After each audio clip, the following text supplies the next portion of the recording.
Mga kaalagad ulam natin for today ay magluluto tayo ng fried chicken. Ipapainit na tayo ng mantika sa kawali at ilalagay natin isa-isa ang breaded chicken. Ayan, inilalagay na natin isa-isa. Habang nagiinit ang mantika, maririnig mo ang malakas na pagsipol ng mantika at amoy ng lutong manok. Maghintay lang tayo ng ilang minuto at hayaan natin maluto at magkulay golden brown ang manok. Habang hinihintay natin ang manok, maghanda tayo ng masarap na mga side dish. Ayan, luto na ang fried chicken na hango na natin lahat mula sa mainit na kawali. Hayan, prepare na ang pagkain. Handa na kumain ang mga alagad.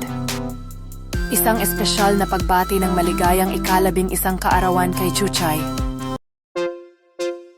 Kain na po kayo. Kakain na rin kami.